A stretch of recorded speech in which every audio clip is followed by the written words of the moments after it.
ಶ್ರೀ ಗುರುವೇ ನಿಜ ಸುಖದ ಸಾಗರವೇ ತೆರೆ ಮಸಗು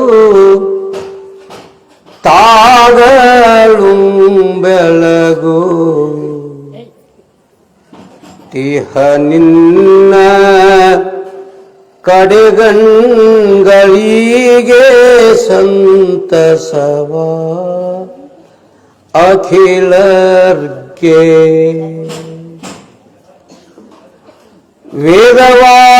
ವೇದವಾಕ್ಯವನ್ನೆಲ್ಲ ಮೋದದಿ ಕನ್ನಡದಿ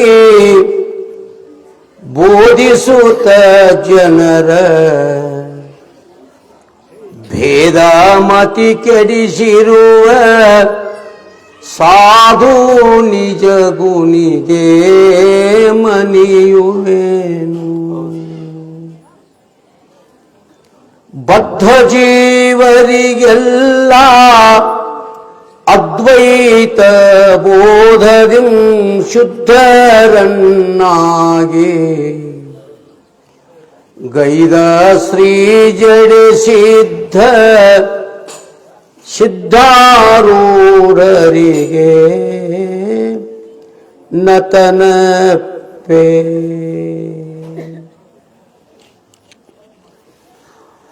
ಸಚ್ಚಿದಾನಂದ ಸ್ವರೂಪಂ ಶ್ರೀ ಸಿದ್ಧಾರೂಢ ಯತೀಶ್ವರಂ ಚಿನ್ಮುದ್ರಾಂಕಿತ ಶೋಭಿಪಂ ನಿಜತತ್ವಾರ್ಥ ಬೋಧಕಂ ಶಿಷ್ಯ ವೃತ್ತಾಪಹಾರಕಂ ನಿತ್ಯಾನಂದ ಪ್ರದಾಯಕಂ ಬ್ರಹ್ಮಾಭಿನ್ನಾತ್ಮಸ್ವರೂಪಂ ಮದ್ಗುರು ಶ್ರೀ ಶಿವಾನಂದ ಭಾರತೀಶಂ ಭಕ್ತಿ ಪುರಸ್ಸರಾತ್ ನಮಾಮ್ಯಹಂ ನಮಾಮ್ಯಹಂ ನಮಾಮ್ಯಹಂ. ಓಂ ತತ್ಸತ್ ಗುರು ಪರಬ್ರಹ್ಮಣೇ ನಮಃ. ಅದ್ವೈತ ಸಾರ್ವಭೌಮ ಸುಜ್ಞಾನ ಚಕ್ರವರ್ತಿ ಪರಶಿವನ ಪರಾವತಾರಿ ನಿಗಮಾಗಮ ಸಮನ್ವಯ ಸೂತ್ರಿ ಅನಂತ ಕಲ್ಯಾಣ ಗುಣ ವಿಭೂಷಿತರು ಗುರು ಸಾರ್ವಭೌಮರು ಜಗದ್ಗುರು ಸಿದ್ಧಾರೂಢ ಯತಿರಾಜನ ಶ್ರೀಚರಣಾರವಿಂದಗಳಿಗೆ ನತಮಸ್ತಕನಾಗಿ ಸದ್ವಿದ್ಯೆ ಸದ್ಬುದ್ಧಿಯನ್ನು ನೀಡಿ ಉದ್ಧರಿಸಿದ ಎನ್ನ ಆತ್ಮ ಕಲ್ಯಾಣ ಕರ್ತೃಗಳಾದ ವಿಶ್ವಕುಟುಂಬಿ ಸಾಧು ಚಕ್ರವರ್ತಿ ಜಗದ್ಗುರು ಶ್ರೀ ಶಿವಾನಂದ ಭಾರತೀ ಮಹಾಸ್ವಾಮಿಗಳವರ ಶ್ರೀಪಾದ ಪದ್ಮಗಳನ್ನು ಎನ್ನ ಶಿರದ ಅರಮನೆಯಲ್ಲಿ ಧರಿಸಿಕೊಂಡು ಈ ಕ್ಷೇತ್ರದ ಅಧಿಷ್ಠಾತೃ ದೇವತಾ ಪರಮಾತ್ಮನ ಧರ್ಮ ವಾಹನವಾಗಲ್ಪಟ್ಟಂಥ ಬಸವಣ್ಣನ ಪವಿತ್ರ ಪಾದಾರವಿಂದಗಳಿಗೆ ನತಮಸ್ತಕನಾಗಿ ಹಿಂಬದಿಯಲ್ಲಿ ಇರತಕ್ಕಂಥ ರಾಮಭಕ್ತ ಆಂಜನೇಯ ಸ್ವಾಮಿಯ ಶ್ರೀಪಾದ ಪದ್ಮಗಳಿಗೂ ಅನಂತ ವಂದನೆಗಳನ್ನು ಸಮರ್ಪಣ ಮಾಡಿ ಇದು ಪರ್ಯಂತರವಾಗಿ ಬಹಳ ಸುಂದರವಾಗಿರತಕ್ಕಂಥ ಪವಾಡ ಪುರುಷನಾಗಲ್ಪಟ್ಟಂಥ ಗುಳ್ಳಿದ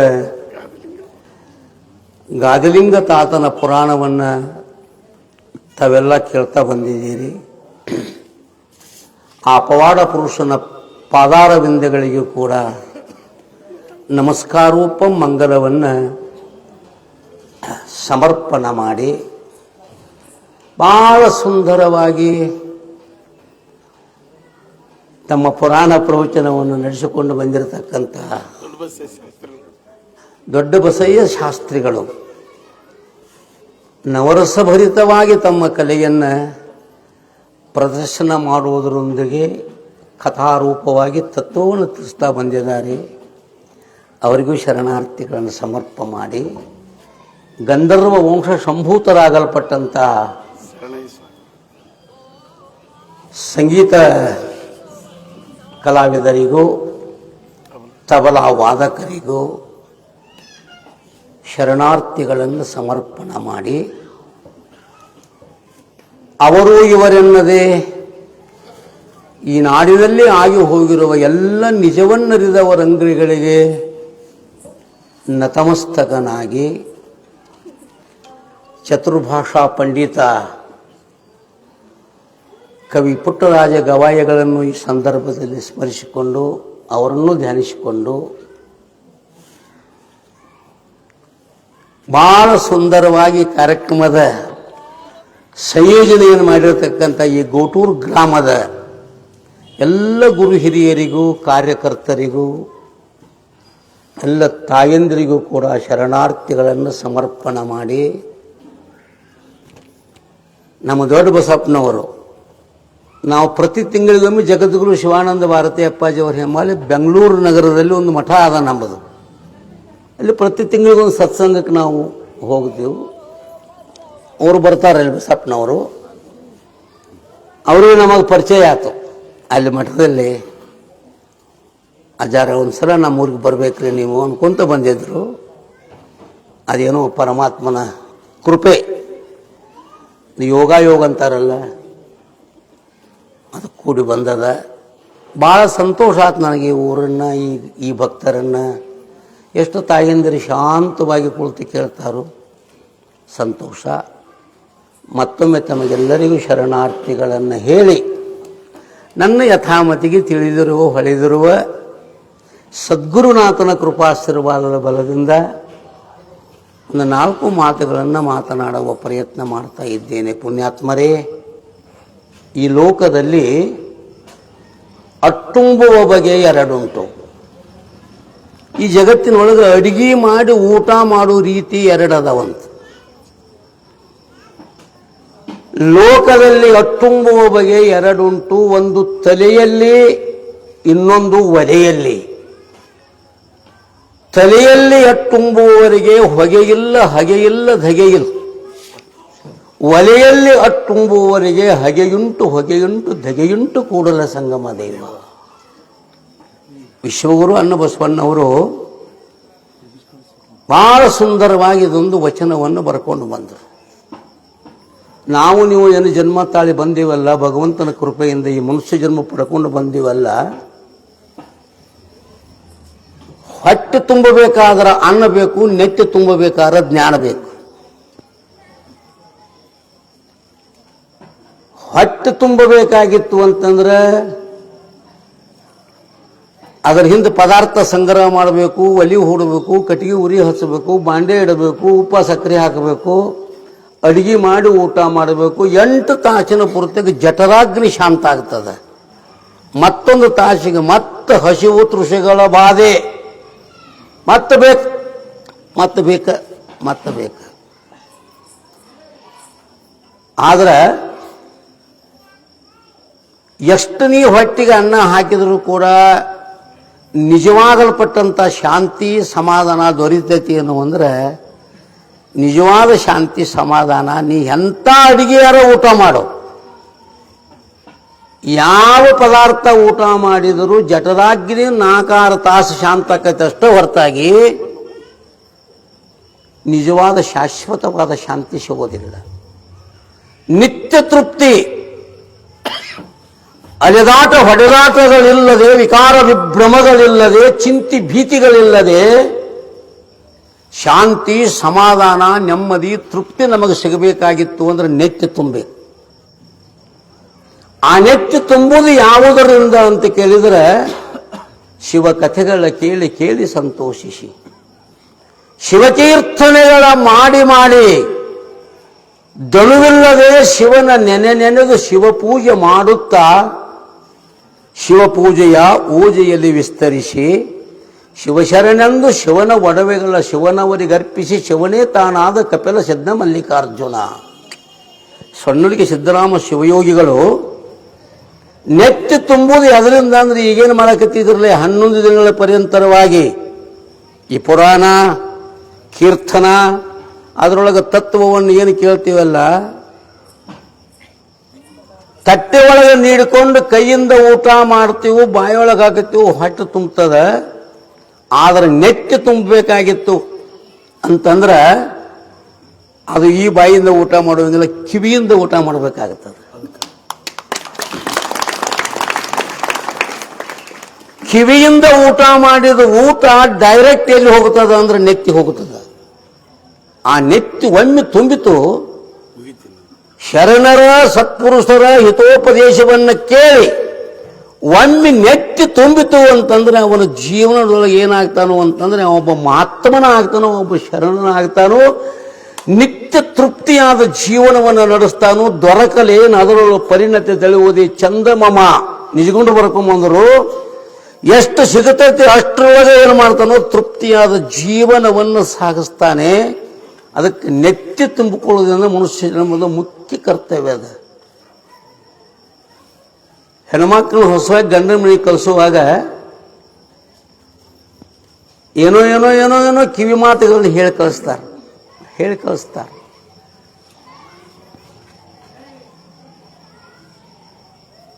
ಒಬ್ಬರು ಹಿರಿಯ ಮನೆಗಳು ನಮಸ್ಕಾರ ಮಾಡಿದ್ಲು. ಹೊಸವಾಗಿ ಹೋಗುವ ಹೆಣ್ಮಗಳು, ಗಂಡ ಮನೆಗೆ ಹೋಗುವ ಹೆಣ್ಮಗಳು ನಮಸ್ಕಾರ ಮಾಡಿದ್ಲು. ಆಮೇಲೆ ಹೇಳಿದ, ತಂಗಿ ಹುಟ್ಟಿದ ಮನೆ ಹೆಸರ ಕೊಟ್ಟ ಮನೆ ಹೆಸರು ತರಬೇಕವ ಅಂದ. ಗಂಡ ಮನೆಗೆ ಹೊಂಟದಿ, ನೀನು ಏನು ಮಾಡಬೇಕು ಅಂದ್ರೆ ಹುಟ್ಟಿದ ಮನೆ ಹೆಸರ ಕೊಟ್ಟ ಮನೆ ಹೆಸರು ತರಬೇಕು ತಂಗಿ ಅಂದ. ಆಗಲ್ತಾತ ಅಂದ. ಆಗಲ್ತಾತ ಅಂತ ತಿಳ್ಕೊಂಡು ತವರು ಮನೆಯಿಂದ ಗಂಡನ ಮನೆಗೆ ಹೋಗಿ ಒಂದು ತಾಡಿದನ ಇದ್ದು ಮತ್ತೆ ಹೊಳೆ ಬರೋದಿರ್ತೈತೆ. ಅದು ಪದ್ಧತಿ ಹೆಂಗಿರ್ತೈತೆ ಅದು. ಆಕೆ ಏನು ಮಾಡಲು ಅಂದ್ರೆ ಅತ್ತೆ ತುಡುಗಿಲೆ ಗಂಡನ ತುಡುಗಿಲೆ ಅದ ಕಡೆ ನರಗು ನನ್ನೊಂದು ಕಡೆ ನಾಡ ಹೆಸರು ಬೆಳೆದಿದ್ರು. ಒಂದು ಪಡಿ ಗೆದ್ದಿನಟ್ಟು ಹೆಸರು ಕಟ್ಟಿ ಗಂಡನ ಮನೆಯಿಂದ ಬರುವಾಗ ಚಕಡಿಯಾಗಿ ಇಟ್ಕೊಂಡು ತಗೊಂಡು ತರುವಂದು. ಮತ್ತೆ ಹಿರಿಯರ ಮನೆಗೆ ಹೋಗಿ ದಾಟಿ ಬರಬೇಕು. ನಮಸ್ಕಾರ ಮಾಡಕ್ಕೆ ಹೋಗಿ ಆ ಹಿರಿಯಗೆ ನಮಸ್ಕಾರ ಮಾಡಿ ಆ ಹೆಸರಿನ ಗಂಟು ಅವನು ಮುಂದಿಟ್ಟಳು. ಇದೇನವ ಅಂತ ಕೇಳಿದ. ಯಜಾನಿ ಏನು ಹೇಳಿದ್ದೆ ಅಂದ್ರೆ ಗಂಡ ಮನೆ ಹೆಸರು ತರಬೇಕಂದಿದ್ಲ್ಯಾ, ಅದಕ್ಕೆ ಗಂಡ ಮನೆಯಾಗ ಅತ್ತಿಗೆ ಮಾವಾಗ ಗೊತ್ತಿದ್ದಾಗ ಹೆಸರು ತಂದು ತಗೋ ಗುಗುರಿ ಹಾಕ್ತೇನೆ ಅನ್ಲತ್ತ ಗಂಡ. ಇಂಗಿತ ಗೊತ್ತಾಗಲಿಲ್ಲ. ಹೌದು, ನಿಜಗೊಂಡು ಬರೀತಾರೆ, ಇಂಗಿತ ಒರಿತು ನಡೆವನೇ ಬಲ್ಲವನು. ಇಂಗಿತ ಅಂದ್ರೆ ಮರ್ಮ, ತತ್ವ ತಿಳಿಯಬೇಕು, ತತ್ವದ ಮರ್ಮ ತಿಳಿಯಬೇಕು. ತತ್ವವಲ್ಲ ಮಹಾಜ್ಞಾನಿಗಳ ಕೂಡ ತ್ವತ್ತಿನಂಗ ಬೆನ್ನು ಹತ್ತಲಬೇಕು ಅಂತ ಅಭಿಪ್ರಾಯ. ಏನು ಅಂತಂದ್ರೆ ನೆತ್ತಿ ತುಂಬಿಕೊಳ್ಳೋದು ಮುಖ್ಯ ಗುರಿಯದ. ಇದರ ಇಂಗಿತವನ್ನು ತಿಳಿಸೋರು ಯಾರು ಅಂದ್ರೆ ಮಹಾತ್ಮರು. ನಾವಿವತ್ತು ಯಾವ ವಿಷಯ ಬಗ್ಗೆ ಮಾತಾಡಬೇಕು ಅನ್ನೋದು ನನಗೆ ಹೊಳಿದಂಗೆ ಆಗಿಬಿಟ್ಟದ. ಪುಣ್ಯಾತ್ಮರು ಎಲ್ಲ ವಿಷಯ ಹೇಳ್ಕೊತಾನೆ ಬಂದಾರೆ, ಯಾವುದೂ ಬಿಟ್ಟಿಲ್ಲ ಅವರು. ಆದರೂ ಈ ಸಂದರ್ಭದಲ್ಲಿ ಒಂದಿಷ್ಟು ನಾವು ಸಿದ್ಧಾರೂಢ ಪರಂಪರೆಯ ಜನರು, ಭಕ್ತರು, ವಚನ ಸಾಹಿತ್ಯ ನೋಡ್ಕೊಂಡಿರ್ತೀವಿ, ಎಷ್ಟು ಬೇಕಾದ್ರೆ ನೋಡ್ಕೊಂಡಿರ್ತೀವಿ. ಮುಖ್ಯ ಅಂದ್ರೆ ನಮ್ಮದು ನಿಜಗುಂಡ್ರ ಶಾಸ್ತ್ರ, ಸಿದ್ಧಾರೂಢ ಪರಂಪರೆ ಇರಲಿ. ನಿಜಗುಂಡ್ರ ಕೈಬೆಲೆ ಪದ್ಧತಿ ನಾಮಕ ಗ್ರಂಥದಲ್ಲಿ ಒಂದು ಮಾತನ್ನು ಬರೀತಾರೆ. ಏನು ಅಂದ್ರೆ ಮತಿಗೆ ಮಂಗಲವೀವುದಾವುದು? ಇದು ಪ್ರಶ್ನೆ. ಮತಿ ಅಂದ್ರೆ ಬುದ್ಧಿ. ನಿಮಗ ಭಗವಂತ ಬುದ್ಧಿ ಕೊಟ್ಟು ನಾನು ನಿಮ್ಮೆಲ್ಲರ ಈ ಬುದ್ಧಿಗೆ ಮಂಗಲ ಅಂದ್ರೆ ಶುಭ ಆಗುವುದು ಯಾವುದರಿಂದ ಅಂತ ಪ್ರಶ್ನೆಯನ್ನು ಮಾಡಿದರು. ಅದಕ್ಕೆ ಅವರ ಉತ್ತರ ಬರೆದರು, ಉತ್ತಮರ ಸಂಘ. ಹೌದು, ಉತ್ತಮರ ಸಂಘ ಮಾಡ್ರಿ. ಉತ್ತಮರ ಸಂಘವನ್ನು ಮಾಡಿದರೂ ಸಹಜವಾಗಿ ಮತಿಗೆ ಬುದ್ಧಿಗೆ ಮಂಗಲ ಅನ್ನುವಂಥದ್ದು ಆಗುತ್ತದೆ. ಮಂಗಲ ಅಂದ್ರೆ ಎದಕ್ಕೆ ಅನ್ಬೇಕ್ರಿ ಅಂತ ಕೇಳಿದ್ರೆ ಅನಿಷ್ಟಂ ಗಲಯತಿ ಇತಿ ಮಂಗಲಂ. ಯಾವುದಕ್ಕೆ ಮಂಗಲ ಅನ್ನಬೇಕು ಅಂತಂದ್ರೆ ಅನಿಷ್ಟವಾದದ್ದನ್ನು ನಾಶ ಮಾಡಿ ಇಷ್ಟವಾದದ್ದನ್ನು ಪ್ರಾಪ್ತಿ ಮಾಡಿ ಕೊಡುವುದಕ್ಕೆ ಏನಂತಾರು ಅಂದ್ರೆ ಮಂಗಲ ಅಂತ ಕರೀತಾರೆ. ಅಂದ್ರೆ ಅನಿಷ್ಟವಾದದ್ದು ಯಾವುದು ನಿಮಗೆ ಅನಿಷ್ಟವಾದದ್ದು ಯಾವುದು ಅಂದ್ರೆ ದುಃಖ. ಎಲ್ಲರಿಗೂ ಏನದು ಅಂದ್ರೆ ದುಃಖ ಬೇಡ. ಹೌದು, ದುಃಖ ನಮ್ಮ ಮನೆಯೊಳಗಲ್ಲ, ನಮ್ಮ ಕಂಪೌಂಡ್ ಒಳಗೆ ನಮಗೆ ದುಃಖ ಬರಬಾರದು. ಎಲ್ಲರೂ ಅಪೇಕ್ಷೆ ಅದ. ಹಂಗಾರೆ ದುಃಖ ನನಗೆ ಬೇಡ ಅಂತಂದಿ ಅಂದ್ರೆ ಆ ದುಃಖಕ್ಕೆ ಕಾರಣ ಆದದ್ದು ಯಾವುದು ಅಂತಂದ್ರೆ, ದುಃಖ ಯಾರಿಗೆ ಬರ್ತದಂದ್ರೆ ಯಾರ ಹೃದಯದಲ್ಲಿ ಪಾಪ ಇರ್ತದನೋ ಆ ಪಾಪದ ಫಲ ಅವ್ರಿಗೆ ದುಃಖ ಕೊಡ್ತಿರ್ತದ. ಹಂಗಾರೆ ಈಗ ಅನಿಷ್ಟವಾಗಲ್ಪಟ್ಟಂತ ದುಃಖ ಆ ಅನಿಷ್ಟವಾದ ದುಃಖಕ್ಕೆ ಕಾರಣವಾಗಲ್ಪಟ್ಟಂತ ಪಾಪ, ಆ ಪಾಪ ನಿವೃತ್ತಿ ಆಗಬೇಕಾಗಿತ್ತಂದ್ರೆ ಏನ್ ಮಾಡುವ ಅಂದ್ರೆ ಅನಿಷ್ಟಂ ಗಲಯತಿ ಇತಿ ಮಂಗಲಂ. ನೀ ಸತ್ಪುರುಷರ ಸಂಘವನ್ನು ಮಾಡಿದೆ ಅಂತಂದ್ರೆ ಮತಿಯೊಳಗೆ ಒಗೆದ ದುರ್ವಿಕೃತಿಗೆ ನಚ್ಚಳಿಯುವುದೇ ಚಂದಮಮ ಅಂದ್ರೆ ಬುದ್ಧಿಯೊಳಗಿರತಕ್ಕಂಥ ದುಷ್ಟ ವಿಕಾರ ಕಲ್ಪನೆಗಳೆಲ್ಲ ಈ ಮಹಾತ್ಮರ ಸಂಘ ಏನು ಮಾಡ್ತದಂದ್ರೆ ಆ ಪಾಪವನ್ನು ನಾಶ ಮಾಡುತ್ತದೆ. ಪಾಪವನ್ನು ನಾಶ ಮಾಡಿತು ಅಂತಂದ್ರೆ ನಿನಗೇನಾಗೋದಿಲ್ಲ ಅಂದ್ರೆ ಅನಿಷ್ಟವಾದ ದುಃಖನ ಆಗೋದಿಲ್ಲ. ಅದಕ್ಕೇನು ಮಾಡುವ ಅಂದ್ರೆ ಉತ್ತಮರ ಸಂಘವನ್ನು ಮಾಡು. ಇನ್ನು ಮತ್ತೊಂದು ಮಾತು ಬರೆದ್ರು, ಏನು ಬರೆದ್ರು ಅಂದ್ರೆ ಇಷ್ಟಂ ಪ್ರಾಪ್ತಿ ಇತಿ ಮಂಗಲಂ.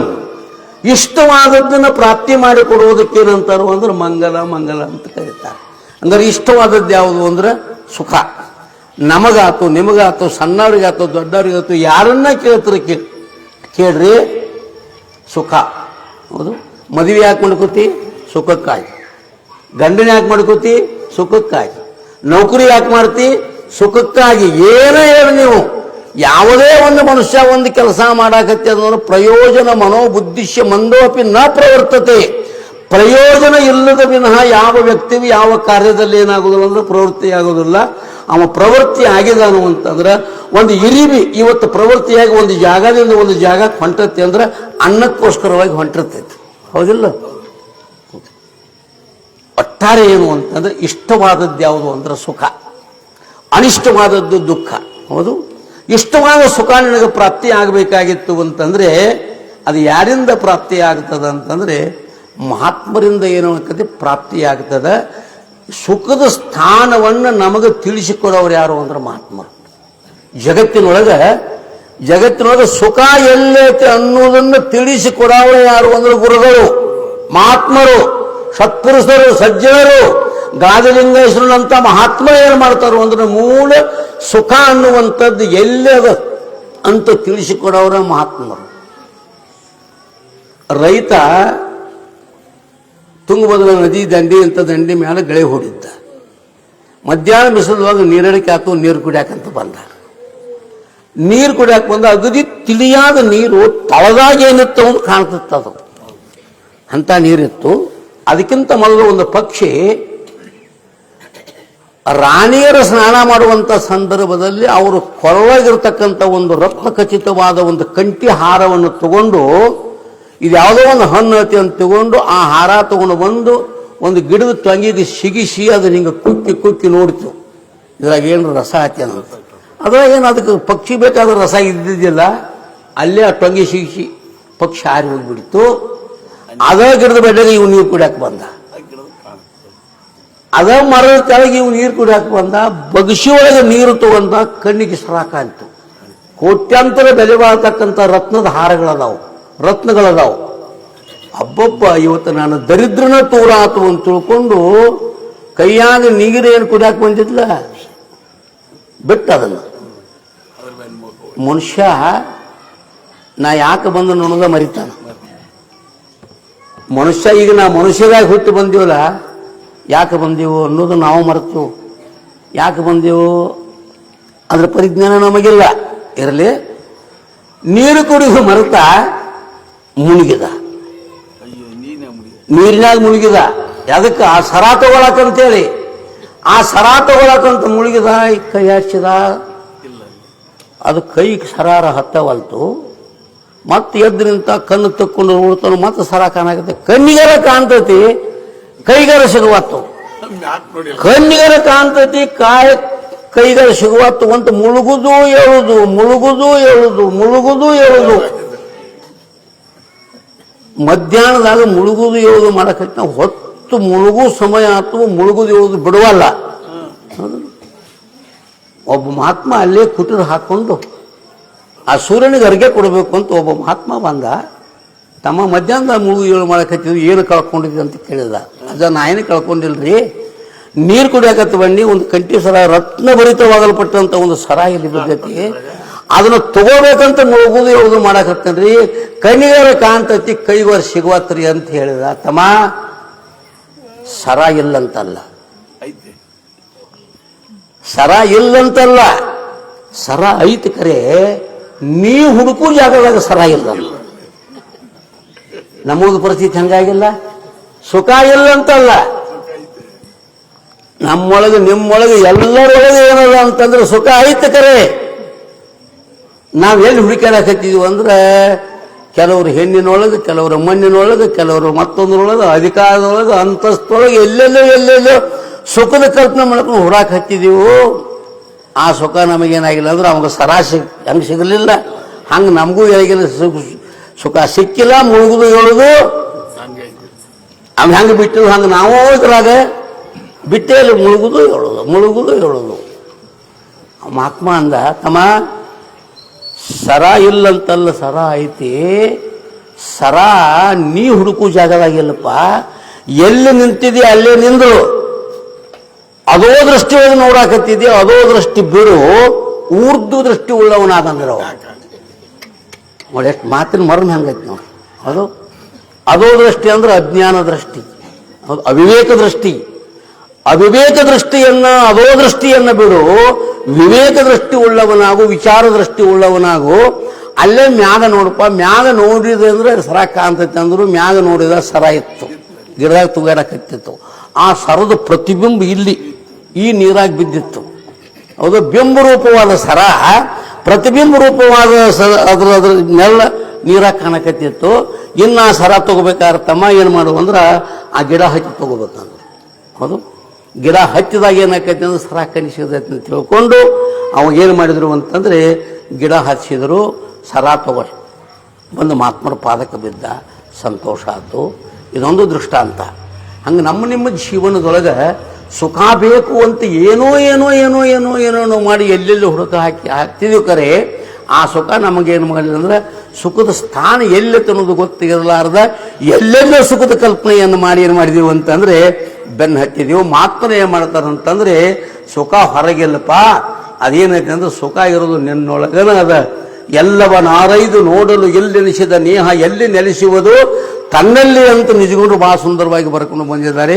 ಅದಕ್ಕೆ ಈ ಸುಖದ ಸ್ಥಾನವನ್ನು ನಿಜವಾಗಲ್ಪಟ್ಟಂತ ನಮಗೆ ಸುಖದ ಸ್ಥಾನವನ್ನು ತಿಳಿಸಿಕೊಡೋರು ಯಾರು ಅಂತಂದ್ರೆ ಮಹಾತ್ಮರದಾರಪ್ಪ. ಅದಕ್ಕೇನು ಮಾಡುವ ಅಂದ್ರೆ ಉತ್ತಮರ ಸಂಘವನ್ನ ನೀ ಮಾಡುವಂತ. ಈ ಲೋಕದೊಳಗೆ 4 ರೀತಿ ಜನ ಅದಾರ. ಅವ್ರು ಯಾರು ಅಂತ ಕೇಳಿದರೆ, ತನ್ನ ಸುಖವನ್ನು ಕೆಡಿಸಿಕೊಂಡು ಇನ್ನೊಬ್ಬರ ಸುಖವಾಗಿ ಬದುಕಲಿ ಅನ್ನೋ ಒಬ್ಬದನು ಇವಾಗ ಉತ್ತಮ ಅಂತ ಕರೀತಾರೆ. ತ್ವರಿದಾತ್ಮ ಹಿತಂ ಅನ್ಯ ಹಿತವಂ ಬಯಸುವನೋರ್ವನು. ತನ್ನ ಸುಖ ಕೆಡಿಸ್ಕೊಳ್ತಾನೆ. ತನಗೆ ಸುಖ ಆಗಲಿ ಆಗದೇ ಇರಲಿ, ಇನ್ನೊಬ್ಬರಿಗೆ ಸುಖ ಆದರೆ ಸಾಕ ಅಂತ ತಿಳ್ಕೊಂಡು ಅವರಿಗೆ ಒಳ್ಳೆಯ ಸುಖದ ಮಾರ್ಗವನ್ನು ತೋರಿಸಿಕೊಡ್ತಾನೆ. ಹೆಂಗೆ ಊದುಬತ್ತಿ ತನ್ನ ಮೈಯನ್ನು ಸುಟ್ಟುಕೊಂಡು, ಒಂದು ಮೇರುಬತ್ತಿ ತನ್ನ ಮೈಯನ್ನು ಸುಟ್ಟುಕೊಂಡು ಇನ್ನೊಬ್ಬರಿಗೆ ಹೆಂಗೆ ಪ್ರಕಾಶವನ್ನು ಕೊಡ್ತದನೋ ಹಂಗೆ ಉತ್ತಮ ಮನುಷ್ಯ ಏನು ಮಾಡ್ತಾನೋ ಅಂತಂದ್ರೆ ತನ್ನ ಸ್ವ ಆತ್ಮ ಸುಖವನ್ನು ತೊರೆದು ಏನು ಮಾಡ್ತಾನೆ, ಇನ್ನೊಬ್ಬರಿಗೆ ಹಿತವನ್ನು ಉಂಟು ಮಾಡ್ತಾನೆ. ಇನ್ನೊಬ್ಬ ಉತ್ತಮ ಅಂತ ಕರ್ಕೊಂಡು ಬಂದರು. ಅವನ ಮುಂದೆ ಇನ್ನೊಬ್ಬದಾನ. ಅವನ್ಯಾರು ಅಂತಂದ್ರೆ ತನ್ನ ಸುಖವನ್ನ ಕೆಡಿಸಿಕೊಳ್ಳಲಾರದ, ಇನ್ನೊಬ್ಬರು ಸುಖಕ್ಕೆ ಧಕ್ಕಿ ಹತ್ತಲಾರದ, ಅವರು ಸುಖವಾಗಿರಲಿ ನಾನು ಸುಖವಾಗಿರಬೇಕು ಅಂತ ಹಿಂಗೆ ಬದುಕಾವೇನಂತಾರೋ ಇವಾಗ ಮಾನವ ಅಂತ ಕರೀತಾರೆ. ಅದ್ರ ಮುಂದೆ ಇನ್ನೊಬ್ಬದಾನ. ಅವ್ಯಾರು ಅಂದ್ರೆ ಅವ್ರಿಗೆ ಸುಖ ಆಗುವ ತಕ್ಕ ಬಿಡುವ ತಕ್ಕ ಅವ್ರು ಹಾಳಾಗಿ ಹೋಗುವಾರ ಯಾಕ, ನನಗೆ ಸುಖ ಆದ್ರೆ ಸಾಕ ಅಂತ ತಿಳ್ಕೊಂಡು ತನ್ನ ಸುಖಕ್ಕಾಗಿ ಇನ್ನೊಬ್ಬರನ್ನ ಬಲಿ ಕೊಡ್ತಕ್ಕಂಥವೇನದನು ಅಂತಂದ್ರೆ ಇವು 3ನೇದವ.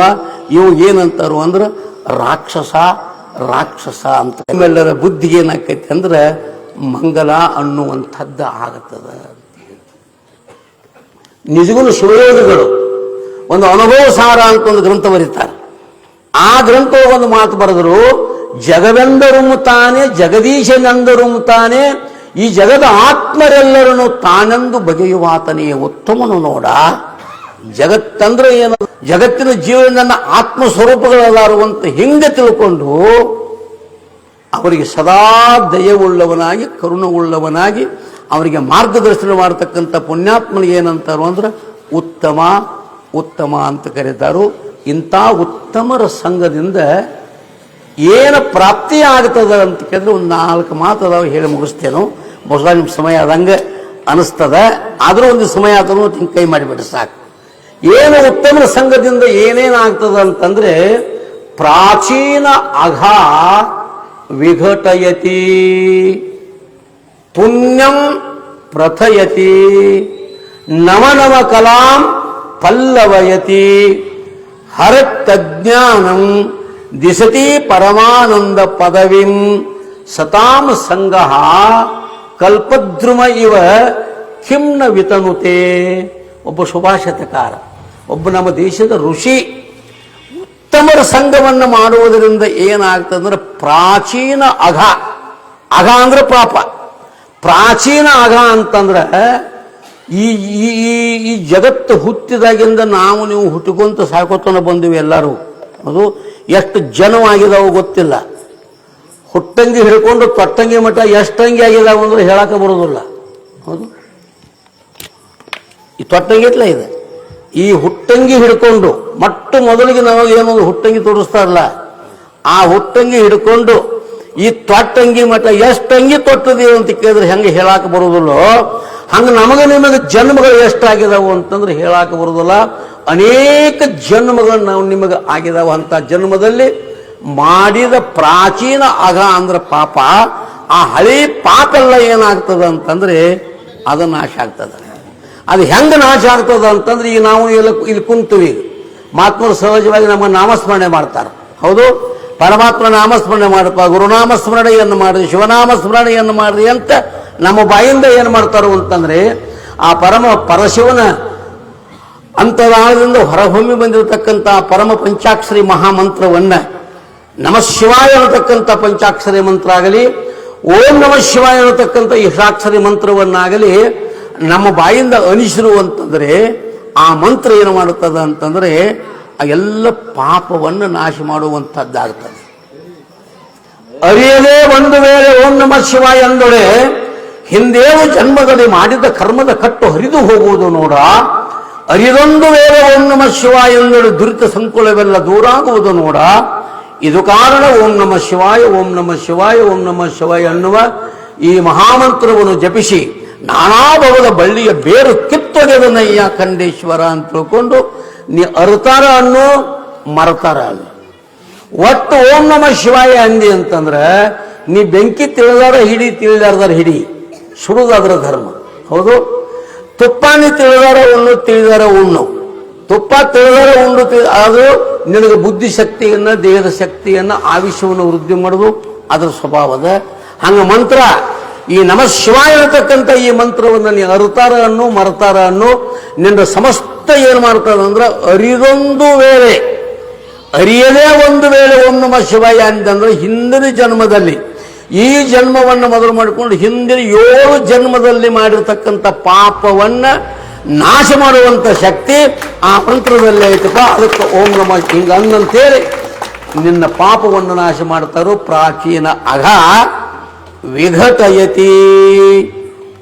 ಜಗತ್ತಿನೊಳಗೆ ಪಾಪ ಹೋಗಬೇಕಾಗಿತ್ತು ಅಂದ್ರೆ ಈ ಪಂಚಾಕ್ಷರಿ ಮಹಾಮಂತ್ರವನ್ನು ನಿನ್ನ ನಾಲಿಗೆಯಿಂದ ನೀ ಅಂದಿ ಅಂದ್ರೆ ಪಾಪ ಹೋಗುತ್ತದೆ ಹೊರತಾಗಿ ಹಂಗ ಪಾಪ ಹೋಗಲಿ ಅಂದ್ರೆ ಹೋಗೋದಿಲ್ಲ.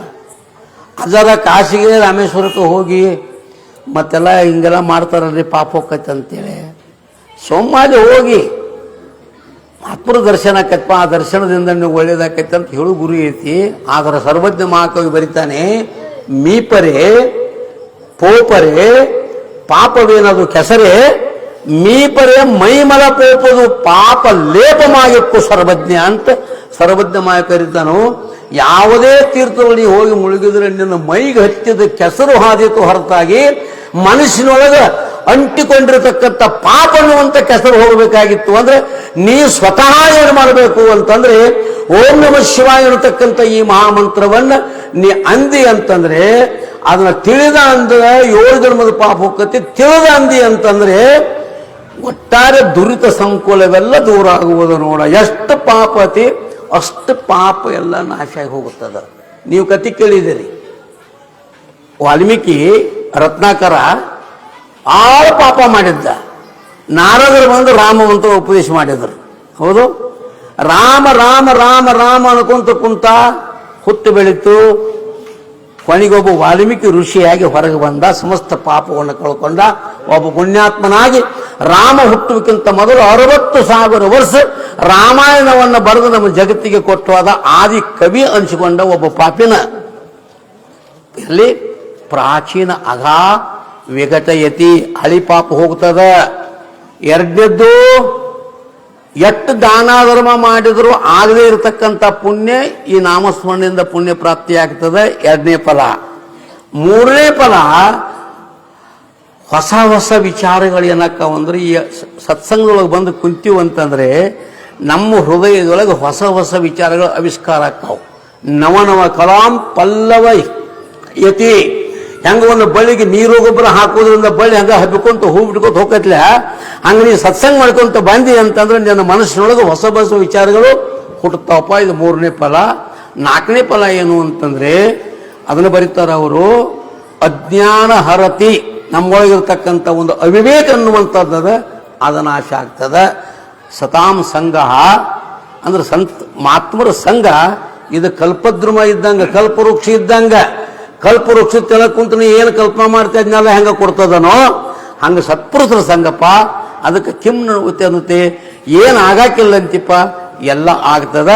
ಅದಕ್ಕೇನು ಮಾಡುವಂತಂದ್ರೆ ಹುಟ್ಟಿದಂದಿನಿಂದ ಹಿಡಿದು ಸಾಯು ತನಕ ಶರೀರವಿರುವನಕ ಅರಿತವರ ಸಂಘವನು ಅಂತ ಸರ್ಪಭೂಷಣ ಶಿವಯೋಗಿಗಳು ಬರ್ಕೊಂಡು ಬಂದಂತೆ ಸತ್ಪುರುಷರ ಸಂಘವನ್ನು ಮಾಡುವುದರಿಂದ ಇಷ್ಟೆಲ್ಲ ಫಲಗಳ ಪ್ರಾಪ್ತಿಯಾಗ್ತಾವು ಅಂತ ಬರ್ಕೊಂಡು ಬಂದಿದ್ದಾರೆ. ಬಹುಶಃ ಸಮಯ ಆಗ್ಯದ, ಇರಲಿ. ಮತ್ತು ಅವಕಾಶ ಸಿಕ್ತು ಅಂದರೆ ಮುಂದಿನ ವಿಚಾರಗಳನ್ನು ನೋಡೋಣ ಅಂತ ಹೇಳ್ತಾ ಸೇವಾರೂಪ ಪುಷ್ಪಗಳನ್ನು ಸದ್ಗುರುದೇವನ ಪಾದಕ್ಕೂ ಬಸವೇಶ್ವರನ ಪಾದಕ್ಕೂ ತಮ್ಮೆಲ್ಲರ ಕರ್ಣಕ್ಕೂ ಅರ್ಪಿಸಿ ನಾನು ಮಾತು ಮುಗಿಸ್ತಾ ಇದ್ದೇನೆ. ಹರ ಓಂ ಶಾಂತಿ.